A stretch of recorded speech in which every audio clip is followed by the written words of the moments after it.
Narayana namaskrityam naram chaiva narottamam devim saraswatim vyasam tato jayam mudirayet. Om namo bhagavate vasudevaya. Om namo bhagavate vasudevaya.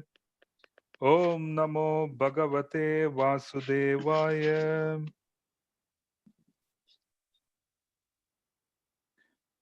Hare Krishna. So we are continuing our discussion of the Srimad Bhagavatam. This is the third canto and it's chapter 4. It's entitled Vidura Approaches Maitreya. So, again, what are we trying to discuss here is these are nested discussions of the topic of Srimad Bhagavatam as shared by Srila Sukadev Goswami to Parikshit Maharaj, and then passed on by the attendees, one of whom was Sutta Goswami, and then passed on further down in the Guru Parampara as we are here. The main topic of discussion in this particular circumstance is the topic of Sadhu Sangha. Sadhu Sangha is particularly the most important aspect of Krishna consciousness, as two very qualified Vaishnavas, both Sri Vidura and Sri Uddhava, were extraordinarily qualified Vaishnavas. As a consequence, there was a certain intensity or eagerness to associate, and that intensity and eagerness to associate was reciprocated by each other. In other words, that each of them carried deep realizations of their connection with Krishna. And these realizations of this connection were great treasures, and these treasures themselves were being shared. In the previous discussion, we spoke about faith, and we said that faith is the ingredient that one requires for them to be able to understand the transcendental nature of the appearance and activities of the Supreme Lord. This is 4.9. So the transfer of faith from one heart to another is accomplished through the parampara system. In our parampara, we hear about the instructions of Sri Chaitanya Mahaprabhu to Srila Rupa Goswami, which essentially means that the sound vibration of Mahaprabhu and the experience of coming in touch with Mahaprabhu, which is nested in the heart of Srila Rupa Goswami, is being passed on to the disciples of Srila Rupa Goswami. And from their hearts, it has come down in disciplic succession through sound vibration. And it is passed on from a guru to a disciple, so on and so forth, in a chain.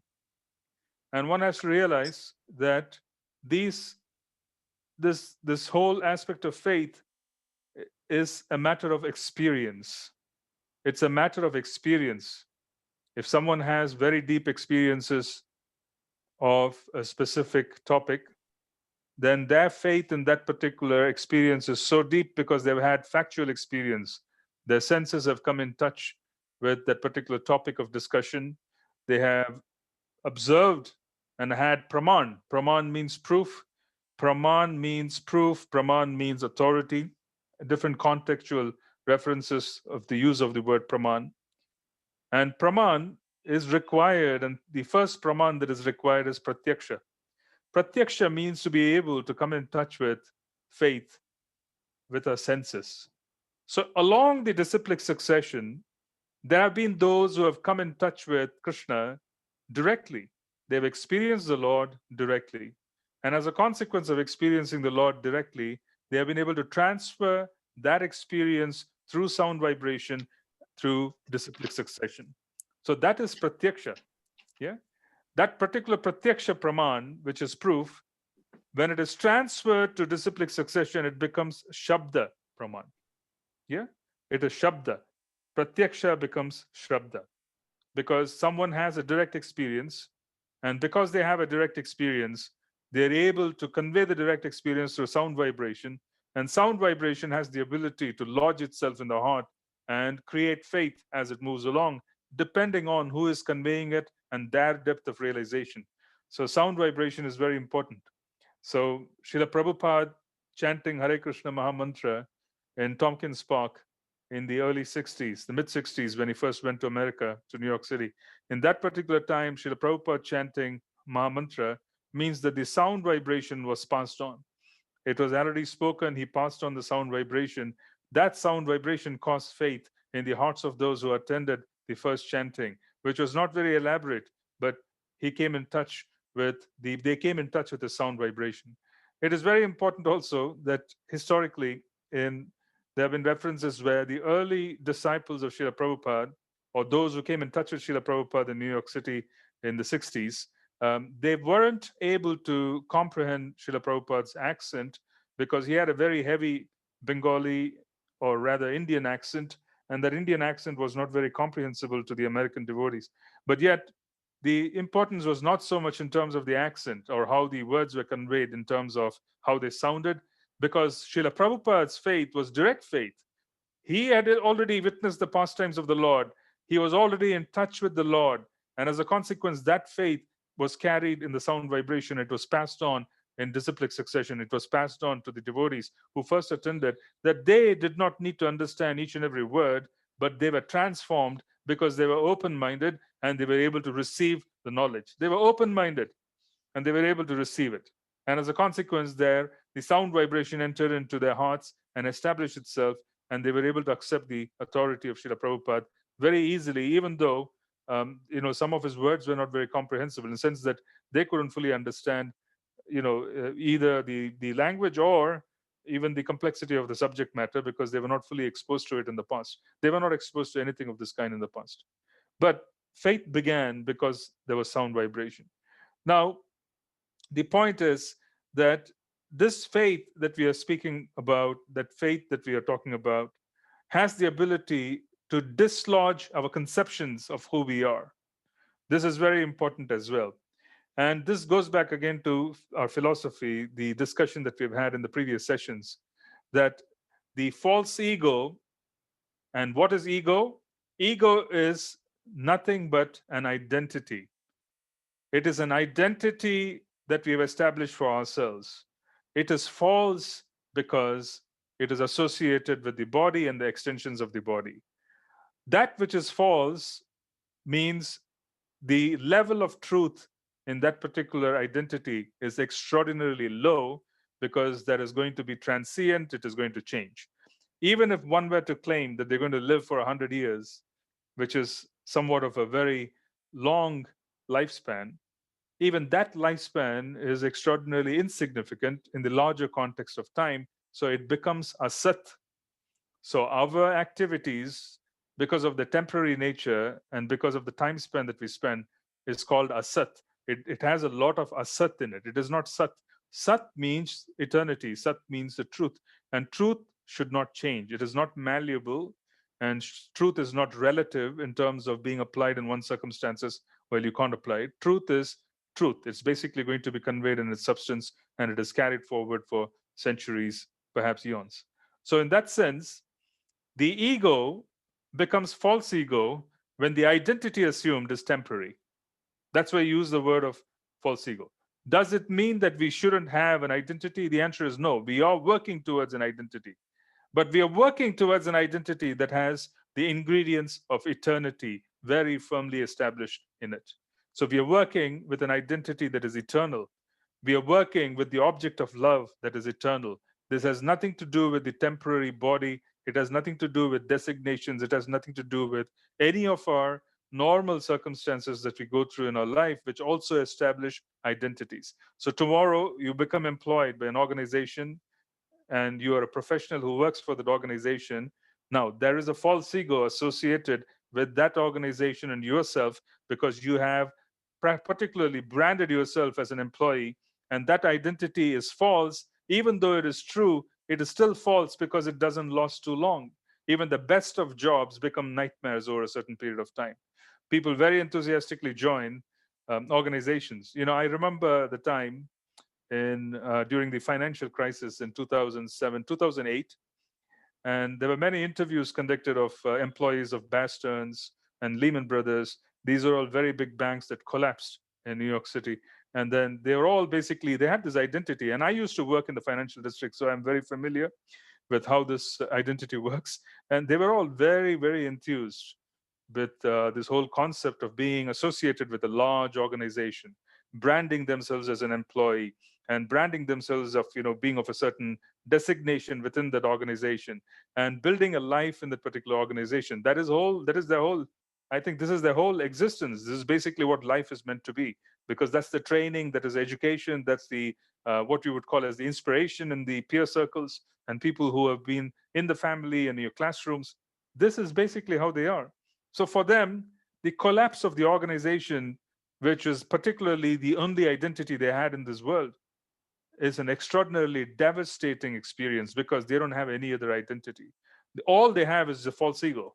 And then the false ego is punctured just as much as a balloon is punctured, and which is inevitable because in the material world, false egos are going to be punctured.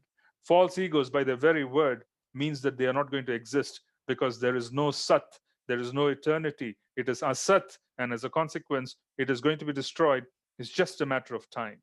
And as a consequence, the people who work for those large organizations, they were devastated. Some of them basically, were interviewing, saying, we had so much pride just being associated with that organization. Now that's false ego. That's exactly what is false ego, because you are associating yourself and developing an identity that is associated with a very temporary phenomenon. Even if you put many years to it, it's still temporary. Now, it is said in Shastra that the false ego is created along with the mind in the mode of goodness. Yeah. Even the false ego, or the association of an identity, the karma associated with an identity, is connected to the mind and the subtle body in the mode of goodness. Now, what does it mean? It means several things. First and foremost, if you have to resolve the false ego, you at least have to be in the mode of goodness. Why? Because if a problem is created in the mode of goodness, it is logical that you have to go to the mode of goodness to solve the problem. You cannot solve the problem of false ego being in the mode of passion or mode of ignorance, because it was created in the mode of goodness. You have to, at least, at the very least, be in sattva for you to understand that particular nature of falsehood and then be able to resolve it. So, this temporary identity being created in this particular world happens in the mode of goodness. And that's the reason why we need to use the mode of goodness as a platform, so that we could resolve the identities that we have in the world and understand them as to what they are, perform duties that are associated with those identities, because performance of duties requires tolerance. It requires the application of Trinadapi Sunichena. So you accept the environment. Accepting the environment means that you're accepting that this is your duty and this is your identity, and then we perform our duties in that particular level of knowledge. Now, when we perform our duties as associated with that particular, I would say, identity, then there's bound to be frustration, there's bound to be suffering, but we continue performing our duty.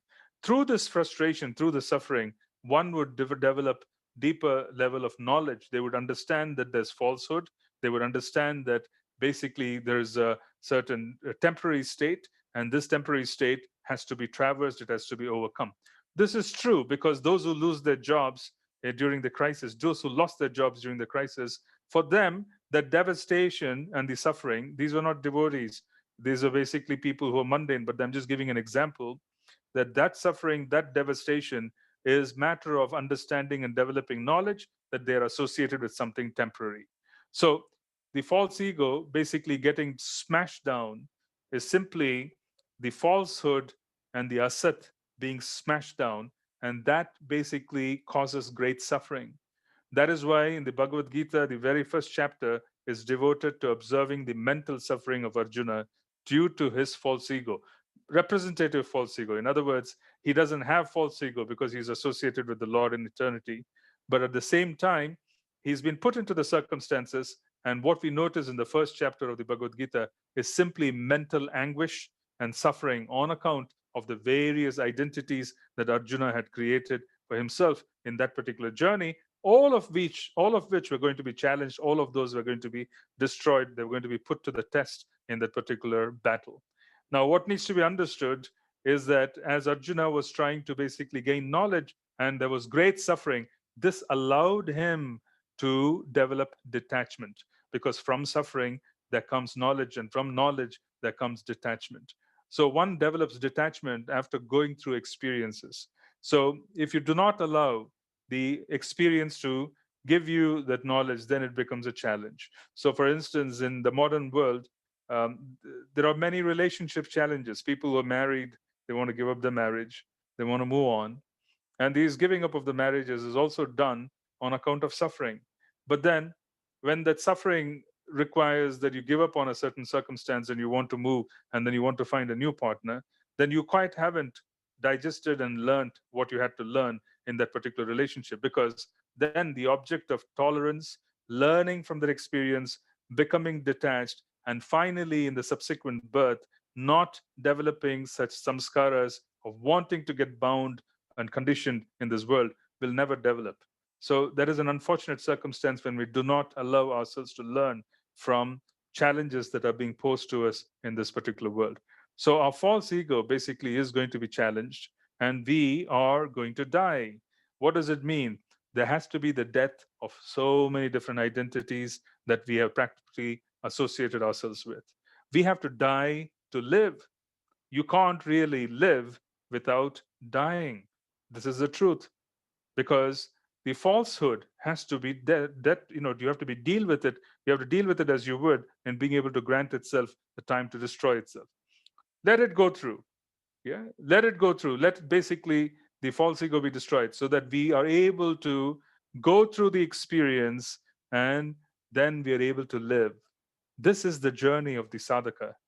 We particularly understand and experience life, and we develop knowledge due to the challenges and the frustrations.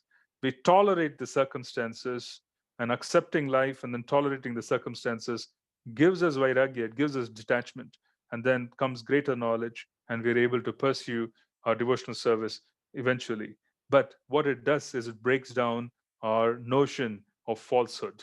The false ego gets destroyed. So, unless the false ego is destroyed, then we would never be living. We would always be dying. So it's better for things to die, and I'm referring to the identities, than to not be able to live through.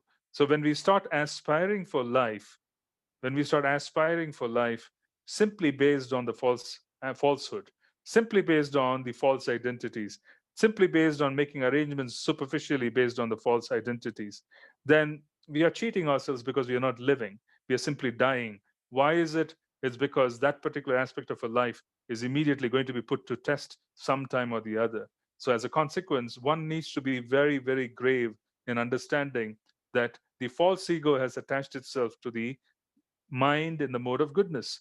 Work to get to the mode of goodness and understand what is false and what is true. Pursue establishing an eternal identity through our process of sadhana bhakti. And as we establish an eternal identity through the process of sadhana bhakti, this particular false ego that are associated with the mind, along with the mind, would become completely purified. Then we would be entering into the eternal relationship. So there are two levels of death, and this is to be understood. The first level of death is the destruction of the physical body.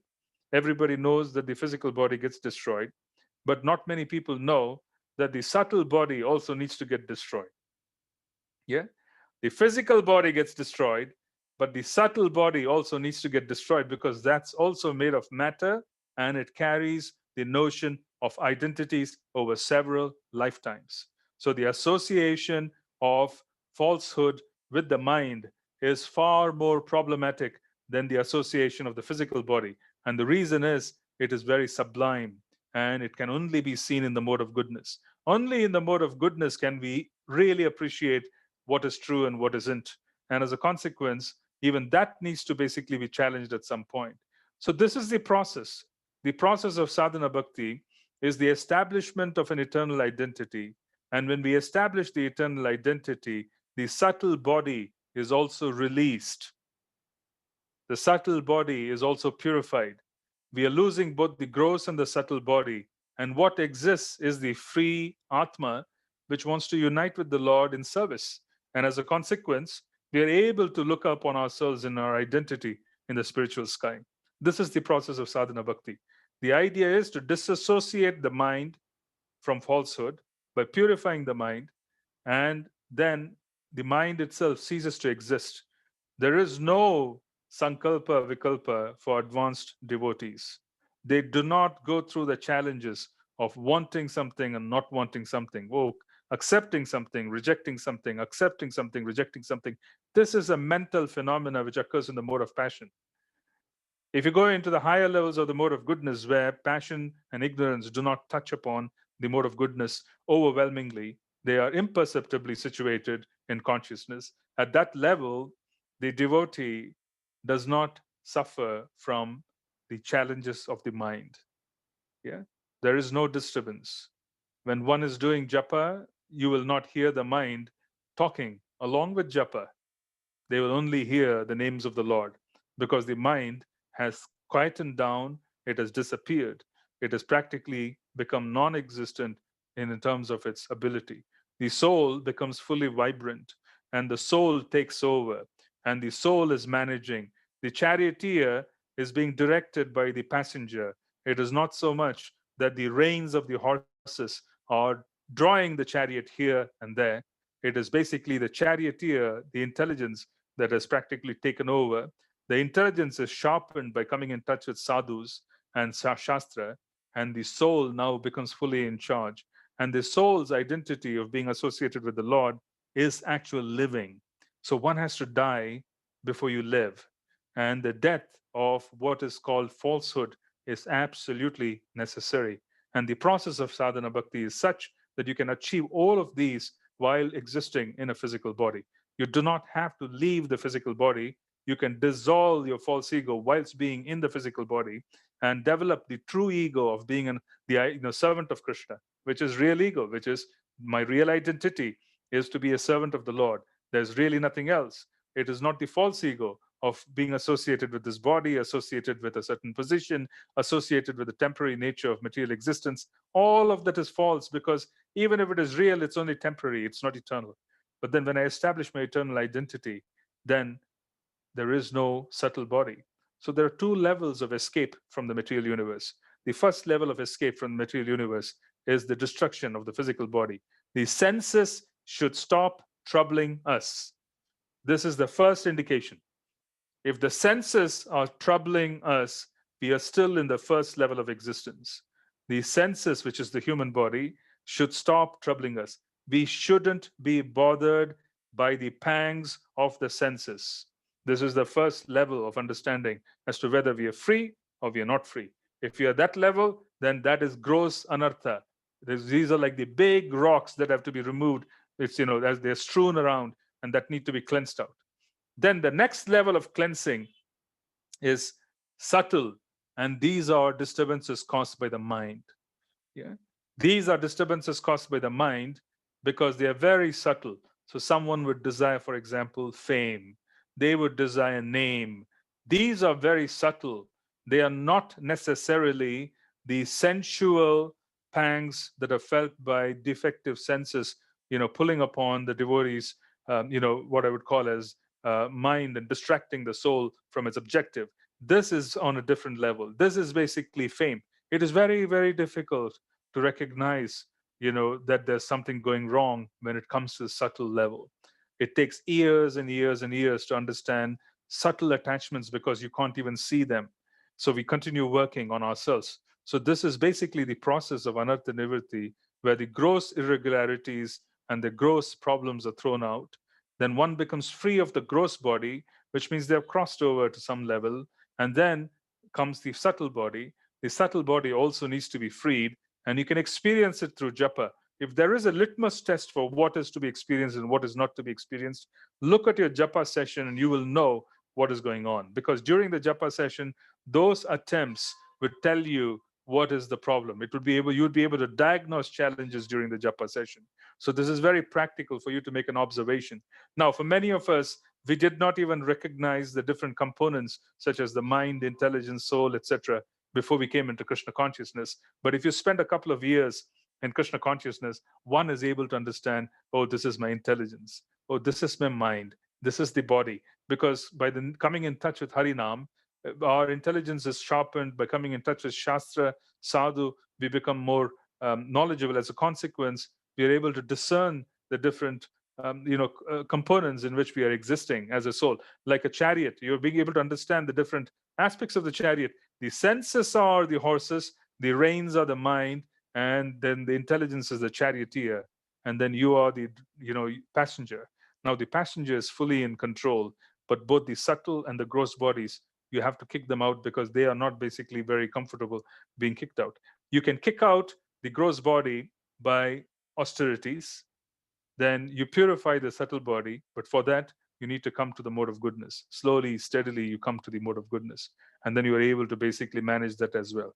Now, why are we even sharing this? Because this topic about Vidura approaching Sri Maitreya, and then Vidura having a conversation with Sri Uddhava, all of these are a part of personalities who are not existing on the physical frame. They are only connected to Krishna. They do not operate with the identity of this world. They're operating with the eternal identity of Krishna consciousness. They're operating with the eternal identity of Krishna consciousness. So when two souls such as Vidura and Sri Uddhava, they meet up and they want to discuss a few things, it's a very big deal. That's why it has been featured in Srimad Bhagavatam. It's a very big deal because both of these souls have nothing to do with their physical bodies or this world. They have everything to do with their eternal existence. And as a consequence, their conversation becomes very valuable because it's a very rare thing for people to achieve, where they're able to completely shake off the influence of the present identities and assume the identity that is in the spiritual sky. Even if you were to count the number of devotees who are on this path, take up the population of the world, the devotee population is a fraction. It's a very minute fraction. So this in itself is a very good idea that this is a sample, that this is a very small group of people. And this very small group of people, although everybody has equal opportunity, there are a few that are going to succeed. Yeah. Others are going to endeavor. There are a few that are already going to reach their goals, and the others have to continue endeavoring till they reach their goal. So we need to understand that there are going to be gradations there as well. Now, here, Vidura and Sri Uddhava, these are great personalities who are, directly connected to the Lord, the eternal servants. As a consequence, their conversation is very important. We will now read this chapter, but remember the theme that we have to die before we live. What is to die is not just the gross body, it is the identity and the concept of identities that we have, which are all bound up in the false ego. And that can only be released in the higher levels of the mode of goodness because the mind and the false ego got attached in the mode of goodness. You cannot detach them in passion, you cannot detach them in ignorance. You have to transcend to the at least to a higher level of mode of goodness. Higher the mode of goodness, less the suffering. Why? Because there is greater knowledge, and as a consequence, less suffering. Yeah. That's why it is said that higher the mode of goodness, there would be less suffering. Greater knowledge presents itself, less problems from the subtle and the gross phenomena. So let's read through these verses. So for today's reading, this is chapter 4. Thereafter, all of them, see, this is being carried over from the previous session where the relatives of Krishna went away to perform austerities and to basically engage in very auspicious activities of charity and rituals, etc., in Prabhash Kshetra. So they went away basically to a place where they could perform activities of a higher nature. They were impelled from within by the Supreme Lord, and they went away and they engaged in this activity. So here, the first verse of this chapter is, thereafter, all of them, the descendants of Vrishni and Bhoja, being permitted by the Brahmanas, partook of the remnants of prasad and also drank liquor made of rice. By drinking, they all became delirious and bereft of knowledge. They touched the cores of each other's hearts with harsh words. Yeah. So basically, they became intoxicated. And because they became intoxicated, they spoke things which they normally wouldn't have spoken. And that became so intense that literally conflicts began, even though they came to Prabhashetra, to a holy place, and they basically also what we would call as engaged in activities that are very auspicious. And even though they engaged in activities that are very auspicious, they basically, what do you call it, intoxicated themselves and got into trouble. Kshatriyas, they are supposed to, what we would call as, they are supposed to be, what in certain ways, in certain circumstances, because of the nature of their bodies and the passion they're in, they were permitted in the past to consume certain kinds of intoxication. Yeah, it is said that it is a light intoxication, some kind of rice wine or rice liquor made of rice, and they basically consumed that, and they became intoxicated to the point where they forgot the presence of each other, and they started using very sharp words, and these words themselves seared the hearts of each other to such an extent that they came to blows. As by the friction of bamboos destruction takes place, so also at sunset, by interaction of the faults of intoxication, all their minds became unbalanced and destruction took place. Now, this is quite significant. As by the friction of bamboos, destruction takes place. Bamboos are moved in the forest due to the wind. So this is particularly being mentioned because supreme time causes winds to blow, and the winds cause the bamboos to come against each other. The bamboos on their own do not have the ability of wanting to cause fire and cause disturbance and become destroyed. But then, due to the time factor, the bamboos themselves receive that particular, what do you call it? They come in touch with fire. And because of coming in touch with fire, they basically, start a forest fire. Now, in a similar fashion here, because of the influence of time, there was a spontaneous, what we would call as combustion due to the consumption of liquor.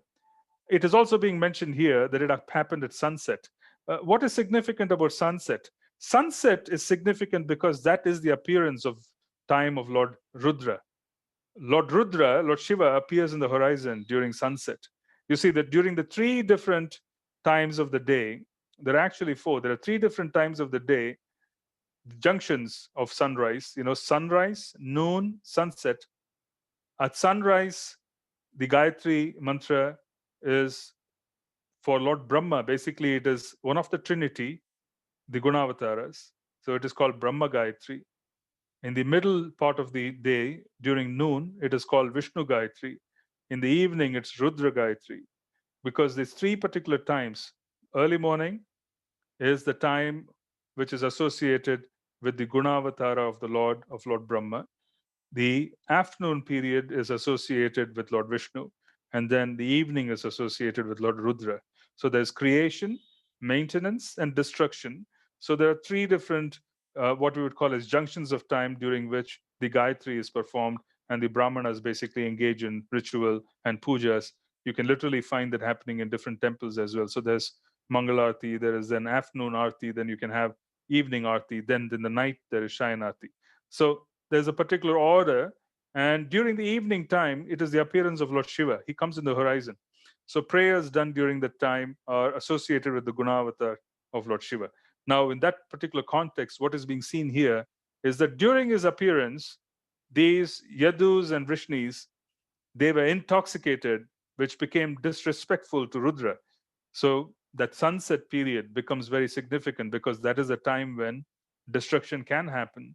And you will also notice that it is a junction of time. Lord Narasimhadev's appearance was between between the day and night, which is a junction, the twilight, which is the evening hour. That is the time of Rudra. That is the time when destruction can take place very heavily. Lord Narasimhadev's appearance also occurs at that time. Yes, it is due to the fact that Hiranyakashipu wanted a boon where he couldn't be killed during the day or during the night. But during that particular junction, that's a very dangerous time. It's an inauspicious hour. It is also read in the third canto as we go further that the conception or the attempt to conceive of Hiranyaksha and Hiranyakashipu occurred during that particular hour. So it is a very inauspicious hour in terms of activities that are temporal. It is very auspicious from the perspective of being able to engage in sadhana and so on and so forth. So Lord Rudra, when he appears, you're basically saying, this is what I want to do. So he encouraged the destruction. Then the destruction itself began during the time because these personalities were intoxicated and it was sunset. The personality of Godhead, Lord Sri Krishna, after foreseeing the end of his family by his internal potency, went to the bank of river Saraswati and sipped water and sat down underneath a tree. Now, this is very important as well. Here in this verse, we are talking about his internal potency. So it is not external potency which caused the destruction of his family. It is his internal potency that ended their existence there. So there were eternal associates who were a part of his eternal entourage. They were left behind in Dwaraka. The other family members went away to a different part of India to engage in these holy activities, but they also got into a fight. And it is here, it's mentioned, it was his internal potency which caused this particular what we would call as destruction. It was not his external potency. Our bodies, the body of the conditioned soul, the body, I wouldn't say our bodies because we are practicing devotional service, we are on the path. So the body of the conditioned soul is destroyed by the external energy. Destruction is the external energy. Yeah. But the internal potency of the Lord, Yogamaya, she basically manages the longevity of our stay on the planet as we practice devotional service. She particularly ensures that we can spend as many years as we need to for us to be able to what we would call as complete a sadhana. What is most fortunate for us? Should we leave in a particular year, particular month?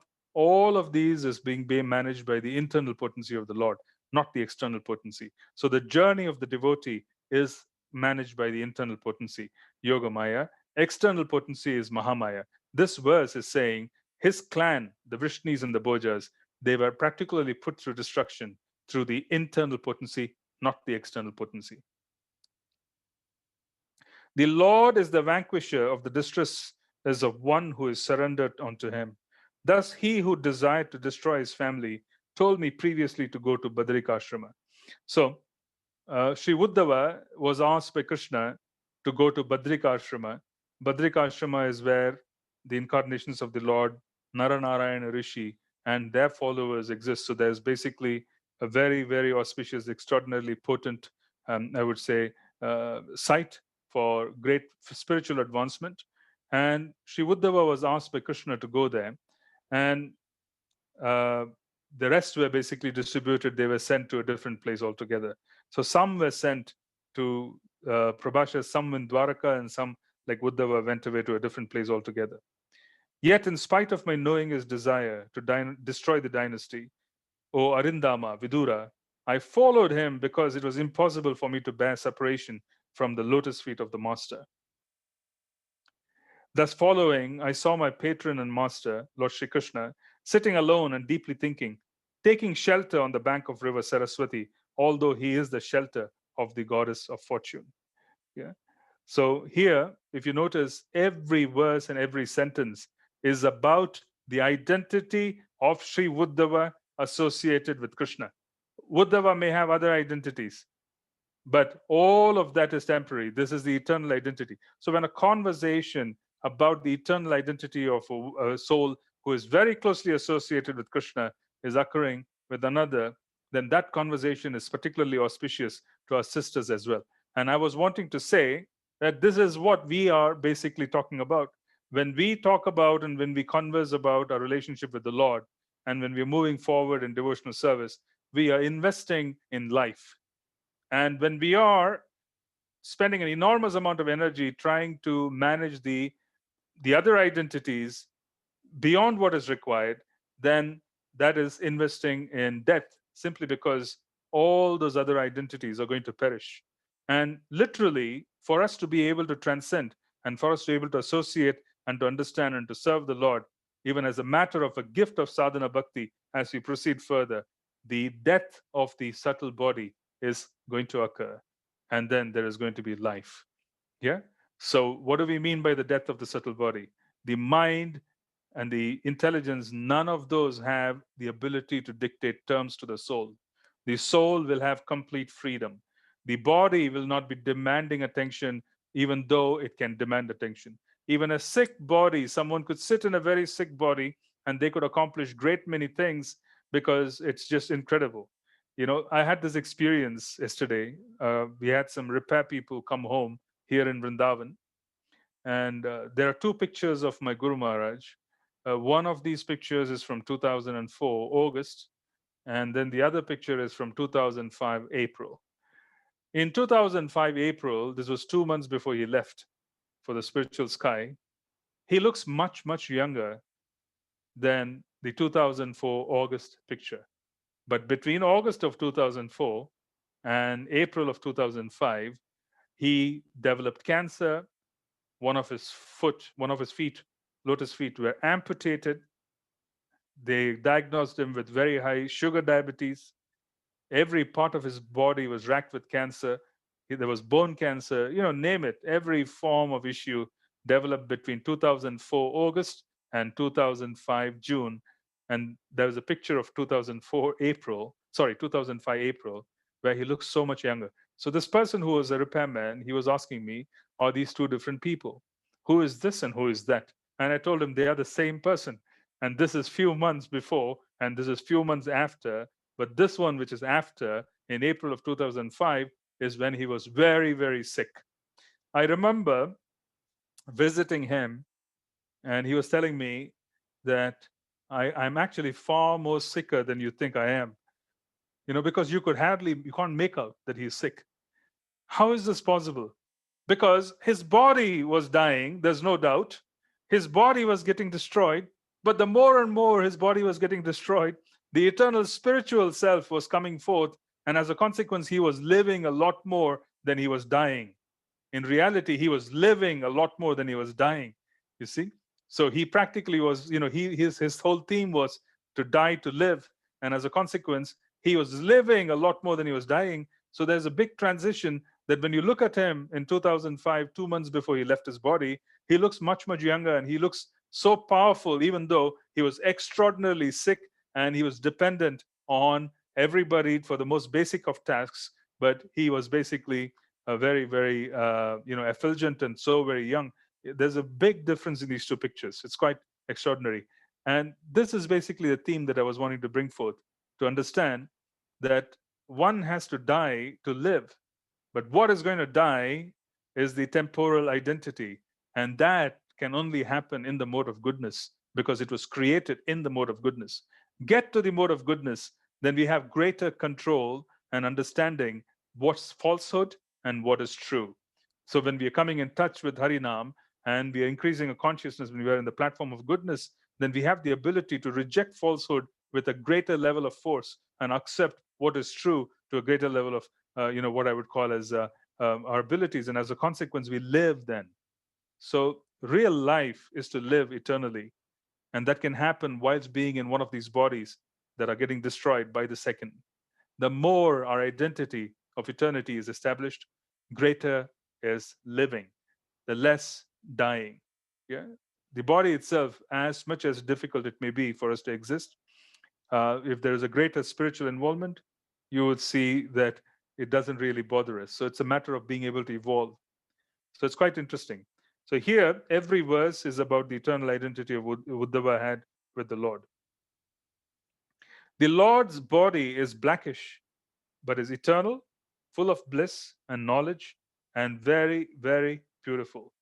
His eyes are always peaceful, and they're reddish like rising morning sun. They are reddish like the rising morning sun.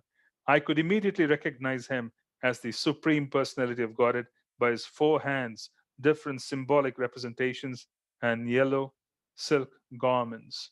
So this is Sri Uddhava's vision of the Supreme Lord in wearing his pitambara, his yellow-colored, golden-colored dhoti, and having the conch, the chakra, the lotus, and the gada, all his paraphernalia in the forearms. So he was actually looking at the personification of Krishna as Lord Narayan, the Lord of Vaikuntha, because that was his authority. You see, for the Vrajavasis, We spoke about it in the previous session as well. This is not what they understand. For them, two-arm form of Krishna, where there's absolutely no confusion, they just love him. They just love him, and it's pure. Yeah, they don't care whether he can give them something, not give them something. They don't care. They just love him intensely. That is Raja Bhakti. Here, Sri Uddhava is clearly a Vaikuntha Bhakta and is being exposed here as one. The Lord was sitting, taking rest against a young banyan tree, with his right lotus foot on his left thigh. And although he had left all household comforts, he looked quite cheerful in that posture. So, what is interesting is that Srila Jiva Goswami has commented on Srila Vishwanath Chakravarti Thakur has actually commented on this, and he has commented that the Ashwatha, the banyan tree, the Lord was resting his back on a very young banyan tree. The Ashwatha, lives for hundreds and hundreds of years. Ashwatha means it's basically a very, very what do you call as long-lived tree. You can really find it's a very long-lived tree, and hundreds of years, thousands of years. So it's a very young tree. So the Lord basically was wanting to symbolically show the fact that his own nature and his association was also such that he was the oldest, but at the same time he was Navayavana. He was always ever youthful and fresh. He had his back to the tree because the tree itself was made of material ingredients. He had his back because in the back of the Lord is external energy, and he had his back to the tree. Yeah, this is being spoken of by Srila Vishwanath Chakravarti Thakur, saying his back is the material energy and the front is the spiritual potency. At that time, after traveling in many parts of the world, Maitreya, a great devotee of the Lord and a friend and well-wisher of the great sage Krishna Dvaipayana Vyasa, reached that spot out of his own perfect accord. So this is Agyata Sukriti. Sri Maitreya was not a devotee, he was a jnani. And being a jnani, for him to be face to face with the Supreme Lord requires that he should have served a devotee. And here Srila Prabhupada writes that he should have served a devotee. That's why he has developed Agyata Sukriti. He does not know it, but due to some good fortune, he has developed that knowledge and he has basically come in front of the Lord. Maitreya Muni was greatly attached to him, the Lord, and he was listening in a pleasing attitude, with his shoulder lowered, with a smile and a particular glance upon me, having allowed me to rest. The Lord spoke as follows. Yeah. So I'm going to stop here. We're going to continue from 11 onwards in the subsequent session next week. It's verse 11. I continued on today from the previous chapter. I know we had a few verses to do in the previous chapter, but I already conveyed the theme and it was easy to read. So I kind of covered things here in the present chapter. We're going to start from verse 11 next session. We've stopped at verse 10. Yeah.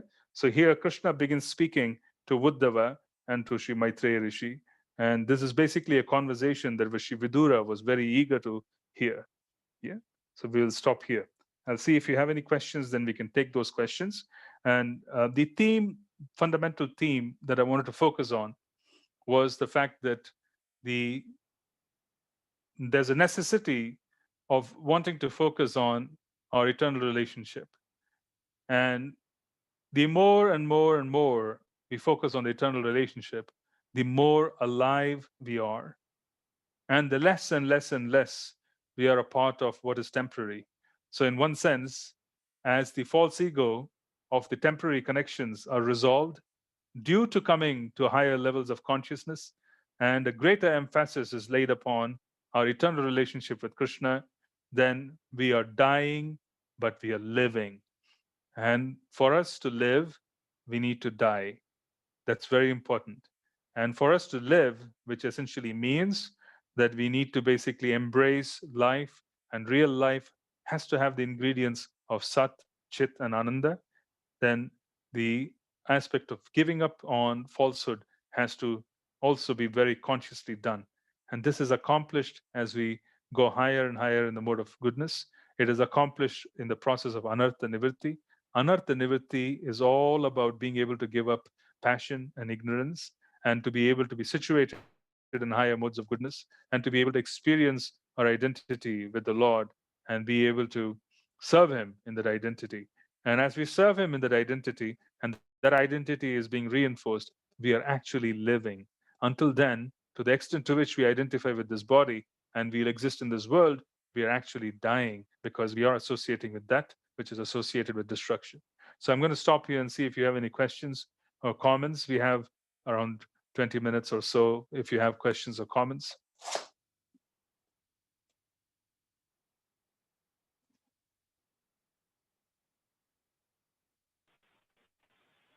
Hare Krishna, Shivandam Prabhu. Haribol. Very deep. I had one question about the Gayatri. You mentioned that in the morning it's Lord Brahma. You mentioned in the afternoon it's Lord Vishnu. And you were saying that's according to the modes. From my understanding, the morning time is supposed to be the mode of goodness. And like 8 o'clock onwards is like the mode of passion. So could you just clarify my understanding? Sure. No, your understanding is not wrong.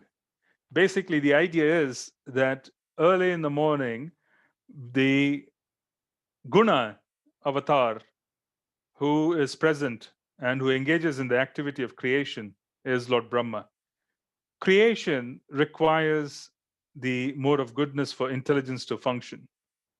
Yeah? And then when the function of creation occurs, there's a greater level of passion that develops. And towards the afternoon, if you want to maintain things, you need Lord Vishnu to step in the gunas, because passion degrades to ignorance. As a consequence, in the middle portion, you have Lord Vishnu. And then whatever goes in the evening portion is Lord Shiva. So the other way of understanding it from the guna avatars and the modes is, in the morning, one performs dharma, and the afternoon, one accumulates artha. In the evening, one engages in the activity of fulfilling desires, which is kama, which particularly is destructive. So that's the other understanding as well of the three modes. So passion is definitely existing in the morning, but for you to really create and maintain and to receive intelligence within your heart, you have to be in the mode of goodness. So it starts with the mode of goodness and it starts deteriorating as it keeps going down. To prevent further deterioration, at noon, Lord Vishnu appears and he preserves creation. And during the sunset hours, that creation is destroyed. When Lord Shiva appears, he destroys what needs to be destroyed. Does it make sense? So there's creation first, and then there's maintenance, and then there's destruction. That's how it works. Yes, that makes sense. Because I was thinking in terms of the modes affecting, but it's a different, it's like a different dimension, if you like, of way of thinking. Yes, that makes sense. Thank you. Sure, Prabhu. Yeah. The modes affecting you, you're referring to the fact that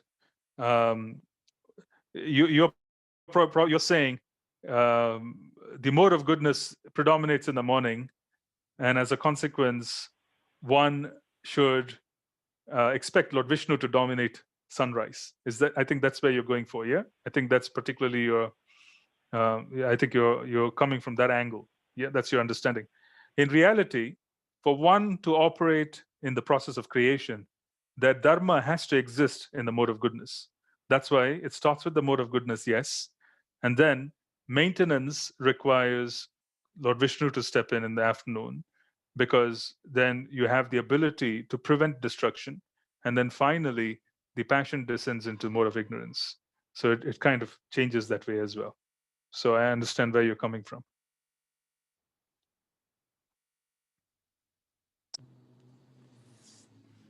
Amazing. Thank you, bro. Sure, Prabhuji.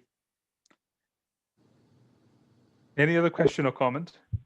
Sure, Prabhu. I have a question. Then now, Hare Krishna. Haribol, can you speak up a little bit, Mataji, if you don't mind, please? So this is Lindavani. Hare Krishna. Thank you for a lovely class. Sure. I wanted to ask, so what happens to the pure devotee aspect of Krishna's family that stay back in Dwarka, that don't go to Prabhas? I couldn't see any description in the Bhagavatam other than his wives. Like, what happens to everybody else? How do they leave the earthly planet? Because they all had association with him in different capacities. Some of them were incarnations of demigods, so they returned back to their duties. Some of them were eternal associates, so they returned back to the Vaikuntha planets. And others basically were a part of his Leela, so they had the first opportunity for them to be able to also kind of develop an understanding to move forward. In other words, there were three different levels. First level was eternal associates. Second level, where these were incarnations and associates of demigods. So they all went back to their respective stations, is the point. Sure, thank you. Yes. So do the pure devotees leave a body behind, or is their body eternal, spiritual, and they ascend back to the spiritual world in the same way Krishna does? Or do they leave like a material body behind? Yeah, to the extent to which, because some of them, for example, with the case of Sri Uddhava, Sri Uddhava had multiple identities. One, he was an eternal associate of the Lord in the spiritual sky. The second, he was one of the 8 Vasus as a demigod, who basically are functionaries who perform certain functions in the universe. And now, in that particular situation, what does happen is that the body itself becomes material. Once the role is complete, then it needs to kind of be transformed. And then the subtle body departs to the functions of what is required in the sky, depending on wherever their duties are. And in some cases, if they had to depart directly, they depart directly to the spiritual sky as well. So the point I'm trying to make is that there are variations based on their roles, because everyone who came had multiple roles. For example, Krishna's son Samba was Kartikeya, who was the son of Lord Shiva. So he goes back to his eternal station, yeah, as serving, under Lord Shiva's command. But he came to serve in Lord Krishna's family as his son as well. So there are different functions here in terms of where they came from and how they went. It's not quite the same for everybody. Sure, wonderful. Thank you so much. Sure, Haribo. Hare Krishna, Prabhuji. Then with Hare pranam Krishna. also the Prabhupada and Gurudev.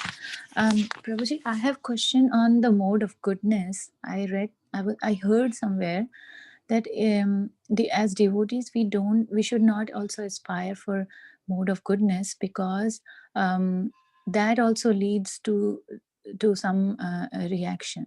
So is that true? I mean, should we go on that path, or we should stick on like going to into mode of goodness? Like, can you clarify this? Sure. Well, yes, of course. Mode of goodness is a platform. Yeah, it is a platform for us to take off. So, for example, if you were to use the second canto Srimad Bhagavatam as a reference, in the second canto of Srimad Bhagavatam, Lord Brahma was situated in the highest mode of goodness. He was in Satya Loka. And due to his being very highly situated in the mode of goodness, he had the ability to receive the blueprint or the plans of the Lord into his heart. There was a greater ability for him to come in touch with Krishna. Now, what is it which allowed him to come in touch with Krishna? It was not mode of goodness. What allowed him to come in touch with Krishna was the mantra received by him from Krishna, which allowed him to engage in tapasya, chanting the mantra for 1,000 years. So he could develop an identity and he could recognize who he was in relationship with Krishna. That is what allowed him to go higher and be able to perform his duties.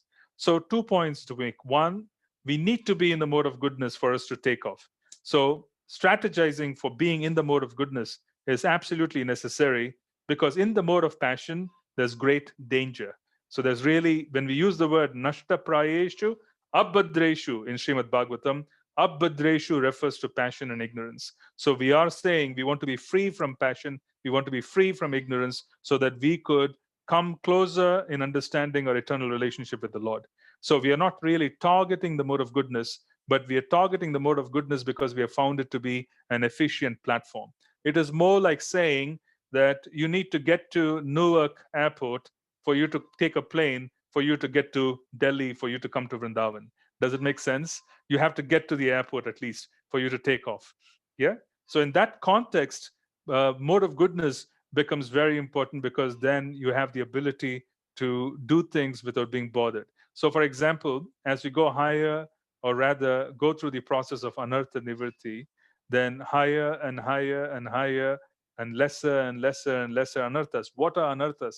Anarthas are nothing but aspirations that are formed, that are disconnected from the Lord, which naturally form in passion and ignorance. Then, as we go higher and higher and higher in our anartha nivritti, in terms of being able to remove these anarthas, then there's a greater and greater and greater awareness that comes into us of our eternal identity, which is the point I was trying to make, that there's a greater level of us being able to resolve the false ego in the mode of goodness, because the false ego was attached to the mind in the mode of goodness. So that's the point I was wanting to say. Does it make sense? Yes, Prabhuji, very nicely. Thank you, Prabhuji. Sure. I have one more question, Prabhuji. Please let me know if it's appropriate. It's okay, here please. to answer. Yeah, you can ask. Yes, please. So, Prabhuji, you mentioned about the three like modes prevalent in the during the three times of the day: sunrise, noon, and sunset. So, I mean, I am not clear. I mean, this question came to me that we do Gayatri three times a day, right? So, is that somewhere related with that somehow, or it's no, it's not? I mean, it's completely different. Okay, it is yes and no is the answer. The yes part is we have chosen the three junctions of time so that we can transcend the modes of nature. Yeah? The three different junctions of time, when we do the Gayatri, we are transcending the three modes of nature, but our purpose is to prepare for service to the Lord. And as a consequence, the objective is not just to transcend modes of nature, it is also to serve. The Gayatris that we do enable us to serve, gives us the ability to understand our service, and prepares us for deity worship, etc. So we do so with the purpose of wanting to serve the limbs of the Lord, but we do so following the Vedic custom of three different junctions of time, because these three junctions of time represent the modes of nature. So we are transcending the modes of nature, and gives us the ability to transcend the effects of the mode of nature. That's basically what it's done, what's being done during these times. So in that sense, yes, we are kind of associating and functioning through what would be established as a proper time for us to do things. And in other sense, the objective is not so much to get caught up with the modes of nature. We are wanting to understand that transcending the modes of nature is not the objective of Krishna consciousness, but to establish the relationship and to serve is the objective. And we do our Gayatris for that purpose. So that's the answer. Thank you so much, Prabhuji. Sure. Okay, I have a couple of online questions that I want to take. Chat questions. Um, um, one moment, please. How can we find out our subtle attachments? The answer is we don't need to endeavor to find out what is subtle. The answer is it is good for us to simply do what is prescribed and work on improving our offering of Harinam, Srimad Bhagavatam, Srimurti Seva, and the other aspects of our existence. Do not try and endeavor to analyze what is subtle, because what is subtle is very difficult to analyze in the first place. What is good for us to do is to analyze what we can control, and that is the practice which is external.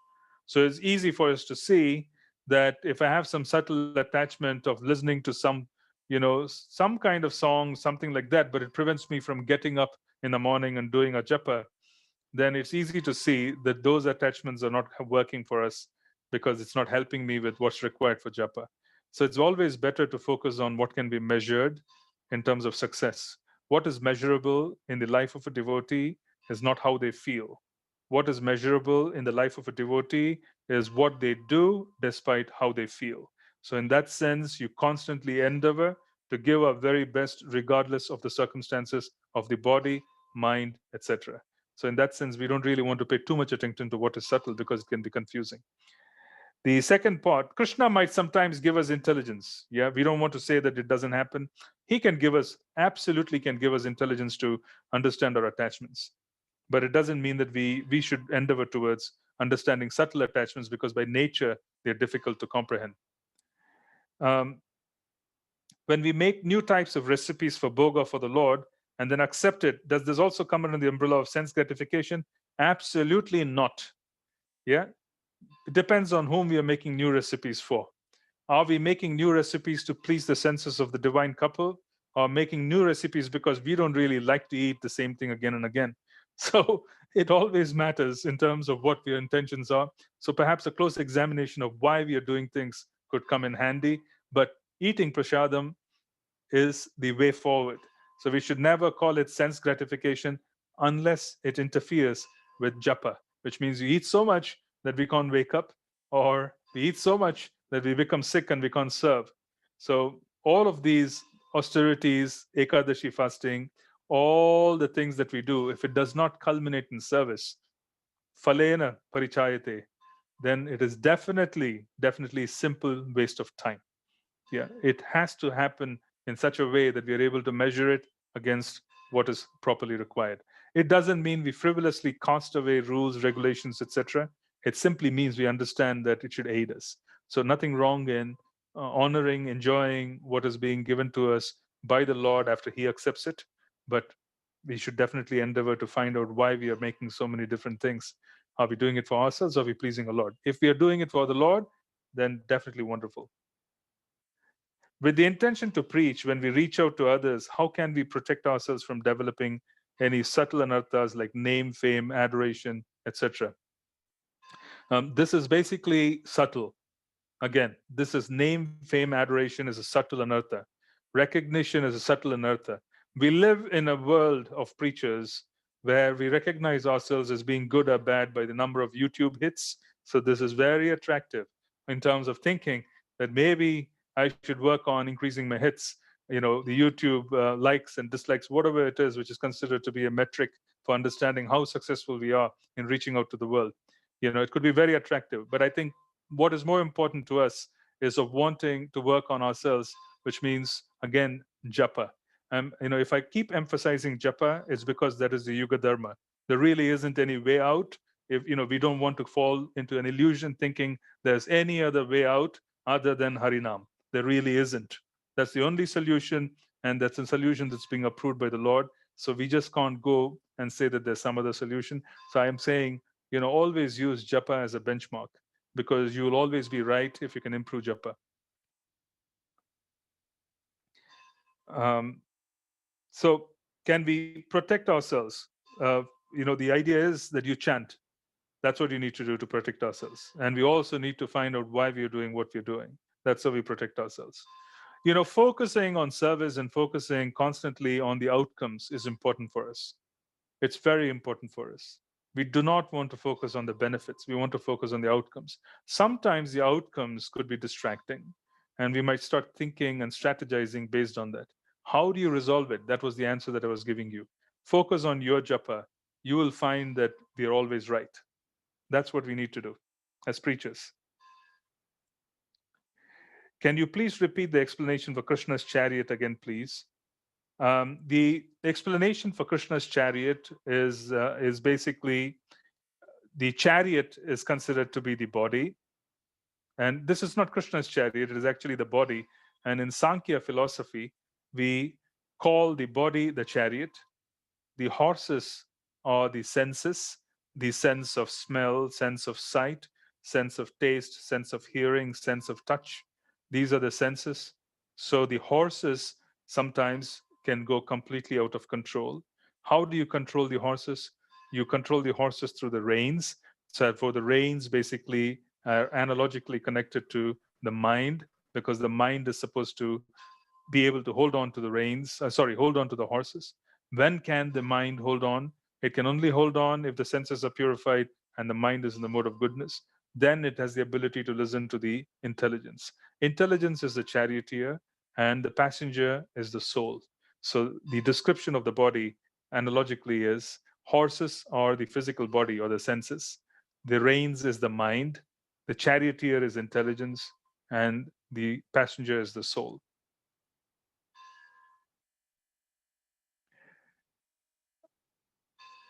Okay, can you elaborate what you mean by use of japa as a metric? Essentially, you always fall back to see and improve your japa. You don't want to think that anything else can be a metric for success. You also always want to fall back on japa. You always want to examine Harinam, because our acharyas, our Guru Jana, Guru Varga, they have given us deity worship, but to enhance japa. Harinam is associated in deity worship. Srimad Bhagavatam encourages Harinam in the beginning, middle, and end. Sadhu Sangha is meant to inspire others to chant Harinam. And the other activity of basically coming to Vrindavan and to Mayapur is also for us to be encouraged in chanting Harinam. So our whole system is geared for one simple activity of Harinam, deeper absorbed Harinam. In that particular context, we would always want to focus on our japa, during our japa sessions. And by doing so, we would develop the ability to understand whatever else we are offering to Krishna is also proper. So in other words, if our japa is proper, then Krishna has the ability to take over, because we will have the ability to step aside.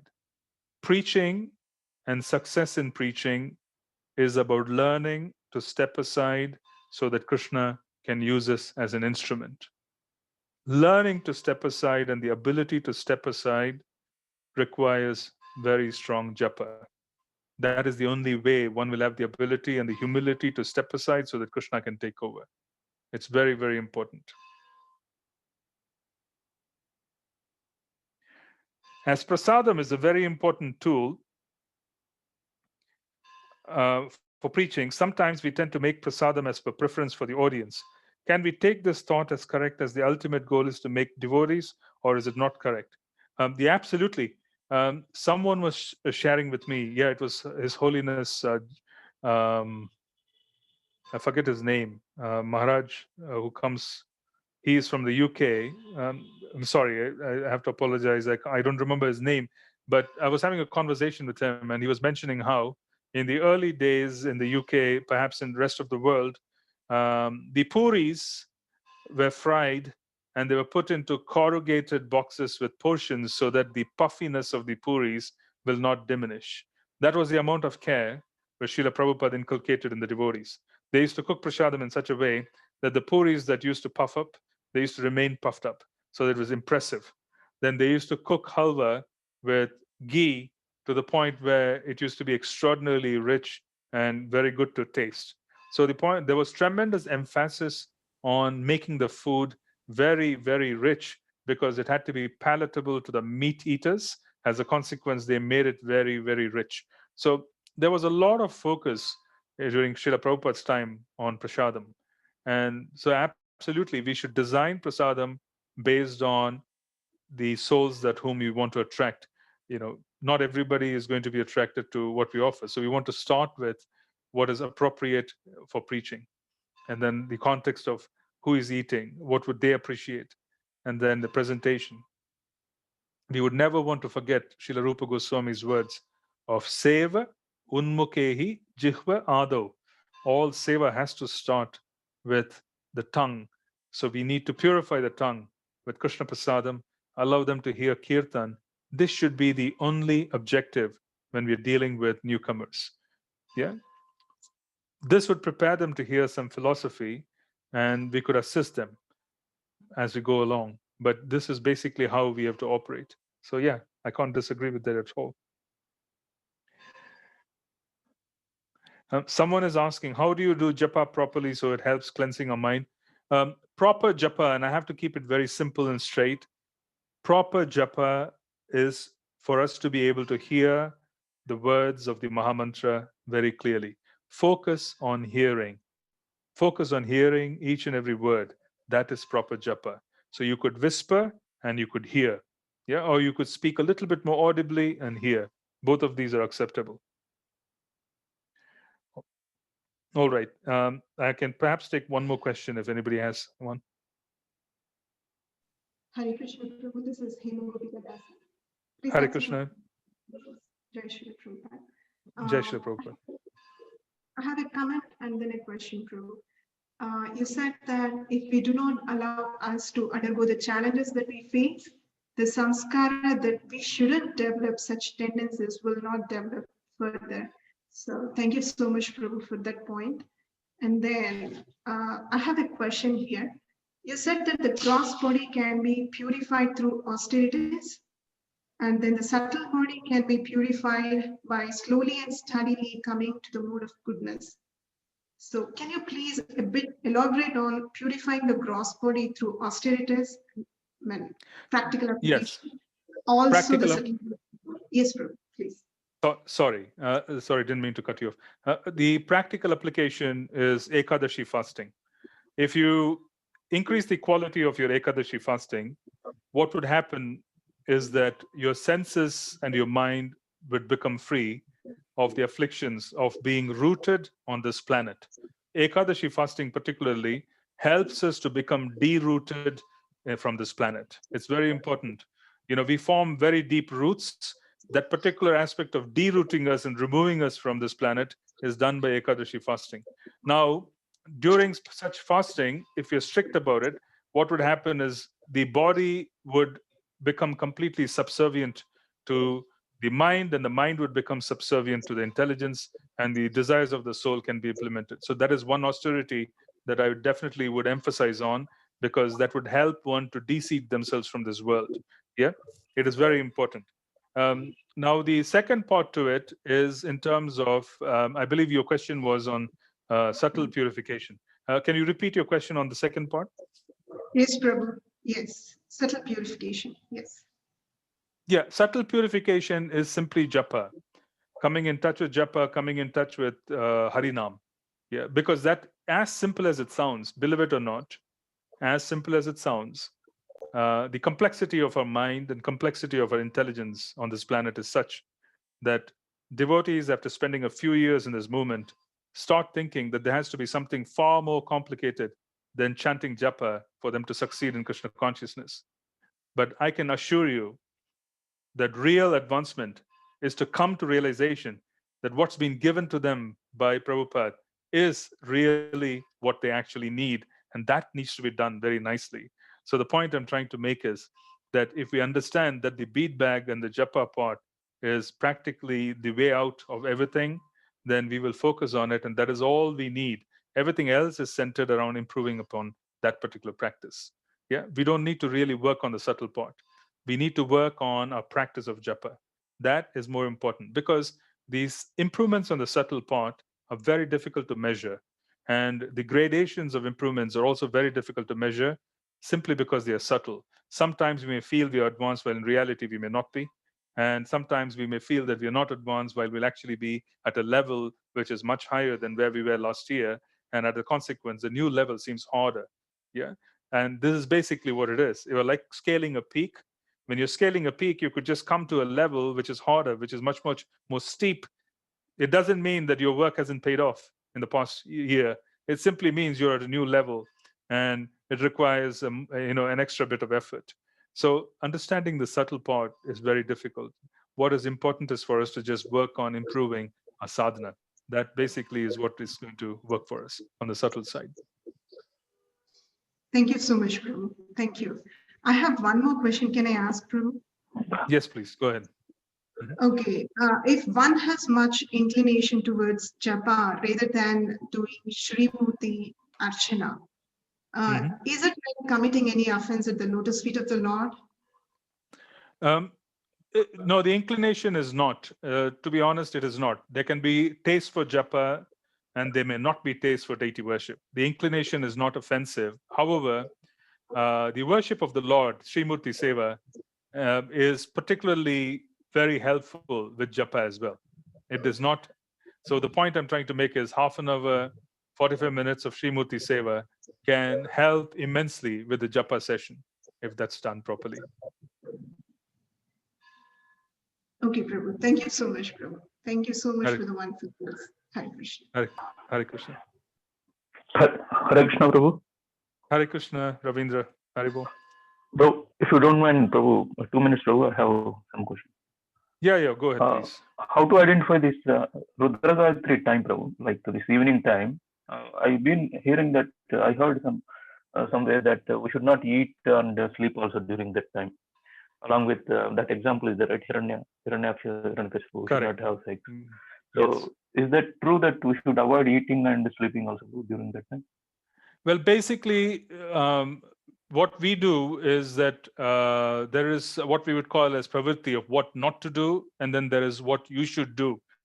So instead of focusing on what not to do, what we focus on is what we should do, is that we specifically use that particular window of, say, half an hour before, half an hour, during the time of sunset. It's difficult for most people to kind of make themselves available during the time because of work and so many other considerations. But around sunset is the time which I'm referring to. And during that time, it is very auspicious for us to basically chant and do things that are associated with the Lord. If you're home, doing arati during the time, etc. So what I'm saying is we don't need to worry about what not to do if we just simply make a program of doing very auspicious things during that time. That's all. That's the point I'm trying to make. Does it make sense? Okay.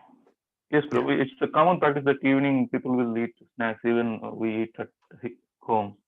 So many times I think like maybe it's not correct, but if we are hungry, okay, it's not a big deal. Okay, have it like that. So No, well, okay. is it So if completely you wrong or? no, I wouldn't say it is. All I'm trying to say is basically the judgment of what is wrong and what is right is also seen by the consciousness of the individual who is engaging in such activity. If this is someone who has been given a great deal of exposure and consciousness, and they have had very good experiences, they violate, principles, etc., which is what happened with Kashyapa Muni and Mother Diti. Yeah, these were progenitors. They were basically the children of Lord Brahma, so they had complete knowledge, and as a consequence, there's devastation that occurs when someone with great knowledge commits an offense. Yeah, but we don't want to grade that and bring it down to the point where we become paranoid because we are just having a bite to eat or something because we are hungry, etc. But instead, I'm saying that one could just simply allocate the 3 different junctions of time for some quantity of japa, and that will be wonderful. That's the point I'm trying to make. Yeah, that makes sense. So is there a way to know this time correctly, like? Well, you can, Just the sunset if you, time I or? think, yeah, you can, yeah, basically you can just ask, you can kind of Google and you will know the sunrise, sunset, noon times, but you can just take a benchmark. The benchmark is you could simply use 6 in the morning, 12 in the afternoon, and 6 in the evening. It's as simple as that. If you live in Okay. the Western It's like Hemisphere, if you live in the Western Hemisphere, the junction of sunset could be here and there, but you could simply consistently stick to this, and it's more than adequate. okay. So around 6, half an hour around that time. That's what. Yeah, basically, yeah, during the time. Basically, 6 in the morning, 6 in the afternoon, 6 in the evening is good enough. Is the point I'm trying to make. You don't need to be extra precise. Okay. I'm asking you, like, it's half an hour only, right? Around that time. 6, in the sense 5:45 to 6:15, around like that, or 6 to 6:30. Well, basically, yes. Around the time you can say, basically it's 1.5 hours. So, there's a muhurta for 1.5 hours. Basically, there are 3 different junctions. There's 1.5 hours, 4:30 to 6, and then in the afternoon again, with 12 noon being the midpoint, and then there's in the evening as well. There's a 1.5 hour junction, 45 minutes before, 45 minutes after. Okay. Yeah. Okay. Thank you, bro. Yeah, that makes Not sense. at all. Thank you. No problem.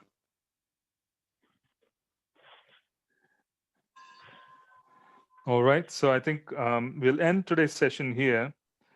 And Hare Krishna Prabhu, I just sent you my question. Is that okay? Just one. yeah. Okay. Sorry. Sure. We can take this one. No problem at all. Experienced cannot find the mind when chanting, which makes japa so easy and blissful. But all of a sudden, the situation changes. even though hearing the name clearly, why and how to stop this happening? Any practical tip? See, basically, it is not so much the matter of japa is easier and blissful for the experienced. It is also a matter of being consistent. So if it changes in terms of sometimes you feel japa is good, sometimes we feel japa is not so good, then we are still at a stage where it is not steady yet. And this is also being remarked by Srila Vishwanath Chakravarti Thakur in Madhurya Kadambini. It is being remarked on by Sri Haridas Thakur as well in Harinam Chintamani. So that is still a stage because we are still in touch with the lower modes of nature. As a consequence, there's a flip-flop, sometimes good, sometimes bad, sometimes good, sometimes bad. But as we go higher, endeavoring, regardless, then we are able to kind of fix ourselves, is the point. Yeah, so the idea is we have to be steady. Each and every day has to be the same. That's what it is. So we need to reach there. So it requires endeavor. Until then, we have to understand that there's still some flip-flopping going on. So we need to endeavor. What is the solution? The solution itself is more japa. It is just japa. There's really no other solution. Japa. Yeah. So plan for japa and live for japa. Before the previous night, already there should be consciousness that one has to wake up in the morning.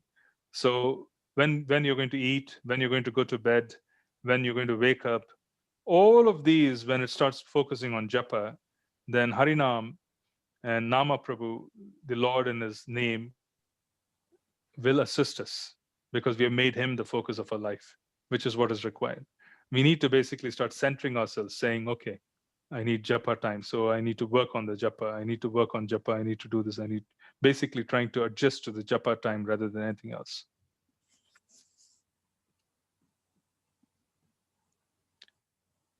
All right. So, okay. So thank you very much. And we meet again the following session next week. And then we'll continue on from the verse that we left off, which is verse 10 onwards, where Krishna starts speaking to Sri Uddhava. Thank you very much. Hare Krishna. Srila Prabhupada ki jai. Thank you, Prabhu. Thank you, Krishna.